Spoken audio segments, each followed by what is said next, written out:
Hey guys, hey, I'm here at our Carpenter Realtors office in Avon, and I'm here with my friend Nate Mishler from Mishler Plumbing in Brownsburg, and we're here to talk to you all about a phenomenon we have here in Indiana, all too recently, which is frozen pipes.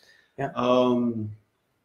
Gosh, Nate, it's been kind of cold. It has been cold. That is an understatement, I think. Cold is an understatement. It has been very cold. It's been freezing, as a matter of fact, which is why we're here talking, right? Yeah. So tell me, obviously it's been below zero. We've had Yes. crazy kind of a January. What kind of stuff are you experiencing with your side of the business and freezing pipes? We've had all kinds of stuff. We've had people calling in that are just getting into it, where hey, I don't have any water in my house. Everything froze up. What do I do? And then we've got people calling that my water lines froze last night, and then unfortunately now they've thawed out, and we have a bigger problem on our hands. And so we've kind of ran the whole gamut of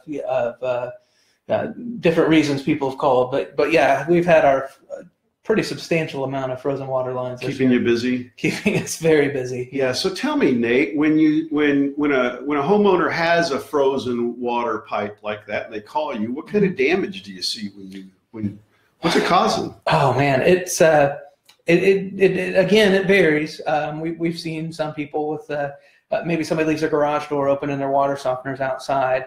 And they leave their garage door open overnight, and they've got a small split in their pipe somewhere that's caused a little damage. We've had we had one this year that somebody had gone away for vacation and they forgot to turn the water off. Yeah. So that was huge home, 6 bathrooms, and their heat, for some reason, something went wrong with the furnace While they were gone.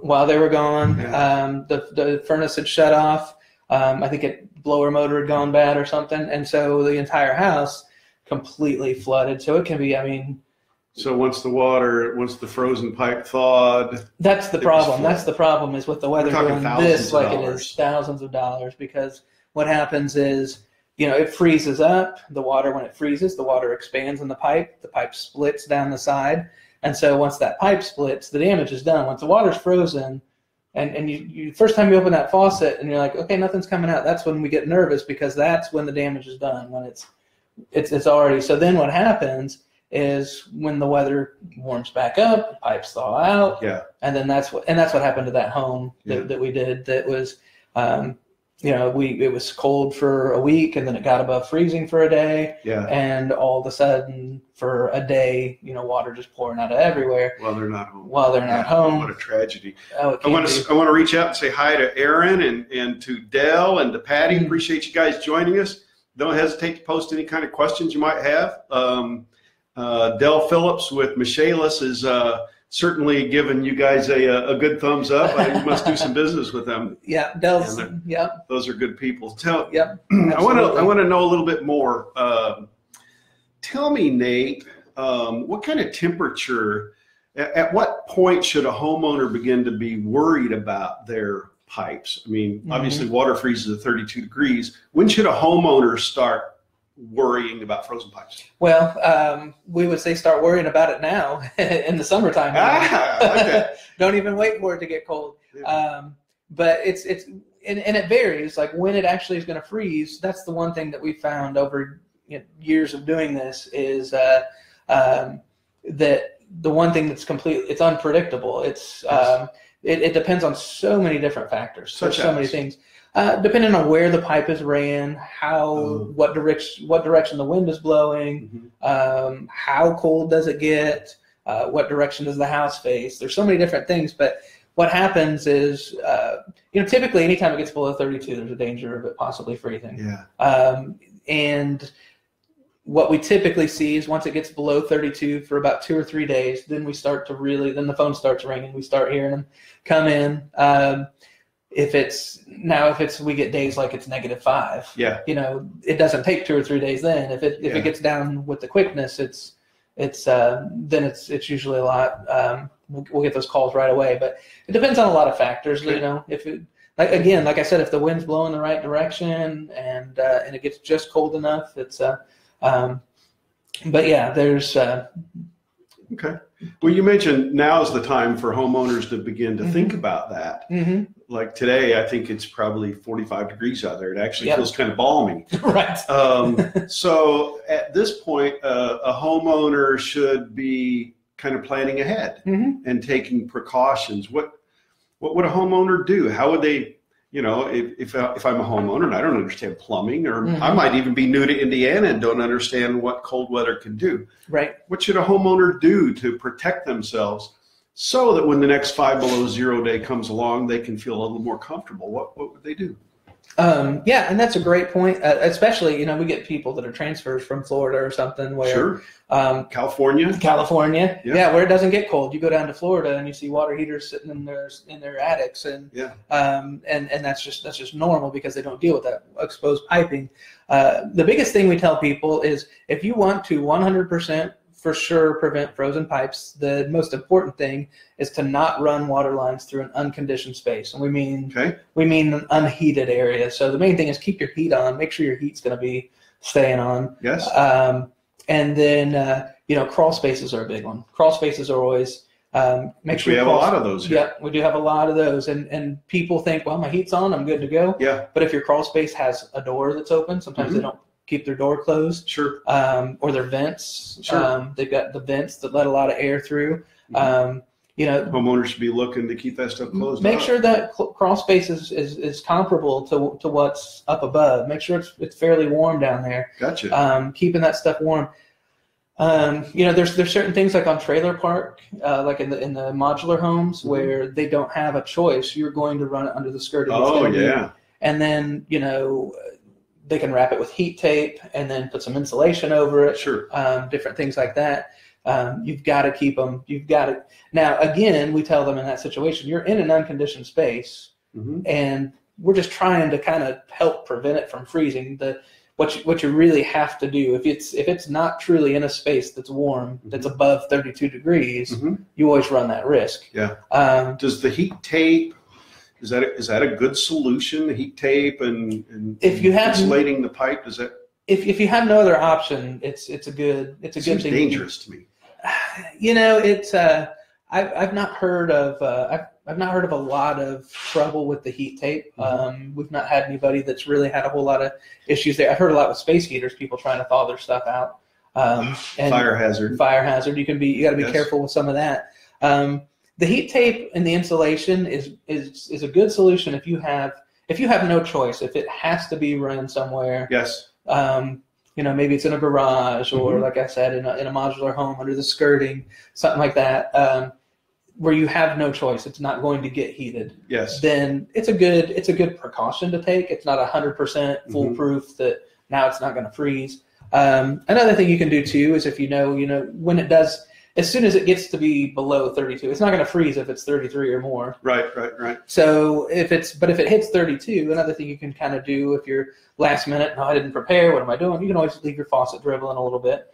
I've heard that. And before we continue on with that, I want to say hi to George and hi to Jason. Hi to Patty. Thanks for joining us here. Please feel free to post your questions or comments. We're happy to answer any questions you might have, or Nate's happy to answer. He's the expert here. So let's talk about leaving the water on. Okay. You hear that all the time. Tell me how much water should flow. Do you turn on the hot water? Do you turn on the cold water? Explain what a homeowner could do if they think there's a danger of their pipe freezing. Just a slow trickle, probably a little bit more than a drip. Yes. You don't want to. You're not wanting to waste a ton of water. You don't want to run full bore, obviously. But just I kind of get going just past the point of the drip, right where it goes from a drip to a stream. We had a home that we bought. So it's moving. Our first home, my wife and I bought.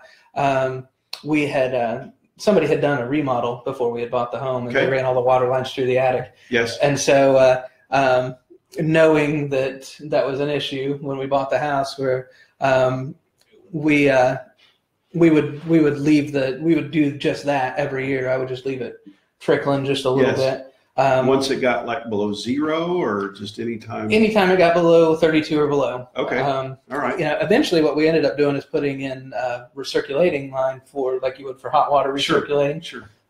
Which was good because that's something you guys do. We do that. Yeah, mm-hmm. Sure. Yeah. But it ended up keeping that water flowing all the time, and so. Gotcha. So it's moving water doesn't freeze as easy. Exactly, and it was hot water, so it would always keep it nice and warm. So we ended up doing that for a while too, and that was we didn't have to leave the faucet dripping at that point because we had it constantly circulating. Right. Now I also hear about like leaving cabinet doors open. Is that really effective? Is that worth it? I mean, it is. It's especially if it's on an outside wall where there's a lot of cold air blowing up against the side of the house or something. I have an investment property. The water lines run through the outside wall, and the back wall faces the west. Oh, okay. And there aren't any trees back there. It's not good. It's kind of exposed. Yeah. So, I mean, there's not much extra warmth. It's worth the effort? It's worth the effort. It doesn't make a significant difference. Like I said, it's the main thing you want to do is you want to make sure you're not running them through an unconditioned space. Right. Nothing is foolproof other than running it in a place where there's heat. Now, in that situation where you're talking about, like, does opening the cabinet doors means it's not going to freeze? No, doesn't mean it's not going to freeze, but it could be, like we talked about, it's very unpredictable. There's X has to happen, and then Y has to happen, and then Z happens. Right. But maybe with the cabinet door opens, that's just enough of a difference that it keeps it from freezing. So it keeps we might only be talking a half a degree. Yeah. Doesn't really take a lot. Yeah. Just keep it from going below 32. Right. It might not be warm down there, but just a little bit. Yeah. And so again, it's not, it's not the solution. We wouldn't say, hey, leave your cabinet doors open and you'll be fine. Right. But if you know that you have an opportunity for water lines to freeze, I would take any and every precaution. Gotcha. I could, if I knew I had some that were not protected. Right, because the potential damage is easily into the thousands. Oh yes, easily. Tens of thousands. You probably see that kind of stuff. You can. We've definitely seen a couple this year that were in the thousands. I don't know that we had any this year that were in the tens of thousands, but it's definitely possible. Bart's talking about, welcome Bart, appreciate it. He's talking about insulating and sealing cracks in foundations, little things like that to keep air intrusion is probably a good idea. Welcome Mike, we're glad to have you here. Feel free to post. If you like what you hear, give us the thumbs up, give us a like thing. Tell me something, Nate. You're a homeowner, you're in the house, and suddenly and it's cold and one of the faucets doesn't work anymore. And you're pretty sure you got a frozen pipe. What's a homeowner to do? Well, the first thing we're going to tell you to do is call a plumber. Okay. And again, it depends on your comfort level. There's so many different things, so many variables that can happen, and so many things. We would, welcome, Kim. Go ahead. We would say, give us a call, have us come out, see what we can do, see if we can help you get thawed out, get you up and running, because that's the danger, right? Is when once it's frozen, the damage is done. Yes. And so the damage is done to the piping itself. Yes. Once it thaws out, the damage to everything else occurs. So it's good to have a plumber there with you. So a homeowner might think, well, you know what, I'll put a space heater on it and I'll thaw it out. The problem is you might get the pipe thawed out and then have a flood. And if you don't have a plumber sitting there ready to take action, suddenly what was a small inconvenience can be a major insurance job. And exactly. we're talking about carpet and linoleum and vinyl and stuff coming up. Right. And then there's a couple things you can do in the meantime, whether for the serious do-it-yourselfers that are like, I'm not calling a plumber, they're too expensive, I'm not gonna. Yeah. We all get that, right? We all get that. We know it. Welcome, Ben. For those and for the people who maybe say, you know what, I want a plumber, I'm calling a plumber, I'm getting somebody out here, I don't want to mess with it. But maybe when it's really cold, you've called a plumber and they're like, well, we'll be there in 4 or 5 hours. And you're like, what am I going to do for 4 or 5 hours? Yeah. There are a couple steps you can take. Okay. So first of all, the main thing you want to do is go shut your water off. Yes. That's going to be the very first thing. If you don't know where your main water shutoff is, you need to find out where your main water shutoff is. Might be in the pit in the yard. It could be in the house. You should have one in the house or in the crawl space somewhere. Yes. Technically, we're not supposed to get into the meter pits. The water company doesn't want you getting into the meter pits to shut it off. But you should have if you don't have a working shutoff valve in your house, that's something we can help with as well. But we'll be happy to come out and help you find your main shutoff if that's what you need to do. But you always need to know where your main shutoff is, because we have been on so many calls where somebody calls and my whatever is, and this could be summer, this could be winter, this could be whenever. Right. Somebody will call and I just broke the knob off on my shower. Right. Water spraying everywhere. I don't know how to shut my water off. Right. And by the time we get there, it's been an hour of water running solid. So you got to know where your main shutoff is. Very important to know where that is. If you don't know, find somebody that does. Exactly. Call an expert. I bet you could find a water shutoff pretty easy. We can find a water shutoff pretty easy. And if there's not one, we can put one in pretty easy. Yeah. So first thing you want to do is make sure your water shut off. As soon as it freezes, shut your water off. And then, if you want to take it a step further and find the faucets that do actually still have running water, go ahead and open those up, bleed off the pressure. Sure. Because there is going to be, even with the water shut off, there's a lot of pressure build up in the piping. And so when it does thaw, what you're basically trying to do at this point is keep it to a minimum. Gotcha. You're going to have some, if it is burst, when it thaws out, it's going to make a mess. There's going to be some water. Yeah. But a little water beats a lot of water. Exactly. Yeah. Exactly. Yeah. And so shut it off, relieve the pressure if you can.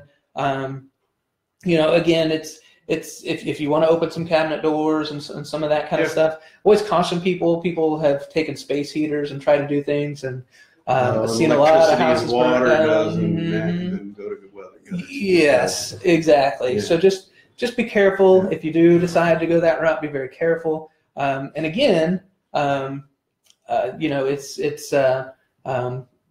it's good that if we're on hand, if we can be there with you, we can kind of control it and then get it all band-aided back together. I want to welcome Chiquita and Chris just joined us. Welcome to our discussion. Feel free to make any comments or questions. We'll try to answer them here or get to them later. So what's a homeowner to do? Obviously, we want to make sure that we're not susceptible to frozen pipes. Should there, if you live in an area like this where it can be 10 below zero, should the pipes be looked at? Is that something you could do? Is come out and take a look and make sure that they're as protected as possible? Is that something that you can do? Absolutely. We just do a quick inspection. Yeah. We love to help people with that. If somebody wants an inspection on their plumbing, just come out and take a look, give it a good health check, kind of look it over. Sure, a lot cheaper than a flood. Yes. Yes. Yeah. Definitely. We're getting ready to here in the next few months. We're getting ready to roll out a maintenance plan, which will come out and flush your water heater and actually check over all your plumbing and make sure everything looks good. Very good. And so there's lots of there's a lot of value in just having somebody just come out and take a look and watch for that stuff. Yeah. Very good. Because if you can catch it on the front end. Yeah. Like we said earlier, when do you start worrying about it? You worry about it now. Is when you start worrying about it. That's a good point, Nate. Listen, I hope you've learned something by this. It does get awfully cold here in Indiana. Water does freeze at the same temperature, regardless of where you are. Okay, maybe in Colorado it might. Looks like we have a question here from Nate. My sink, dishwasher, and washing machine are on interior walls. Does that change anything about the risk level in cold weather? That's a great question. That's a really good question. Yeah, it really does. Again, it's the same. It's the same principle we mentioned early on in the beginning. Is if your pipes are in a conditioned space, yes, they're going to be okay. You've got to keep them somewhere where there's heat. Being in an interior wall, most likely helps a bunch. You're in a place where it's heated, and unless we're in a crawl space, unless the under. Right. If you're on an exterior wall, there's a much greater chance that it's going to freeze than an interior wall. Being on an interior wall, there's things to consider. Like you said, if it's a crawl space, if the furnace shuts off, If there's no heat in the house, it doesn't matter where the water lines are, whether they're interior or not. That actually brings up another question. What about a vacant home? If you're a homeowner and you're Florida bound, you're going to do a snowbird thing, or what if you have an investment property and there's nobody living there?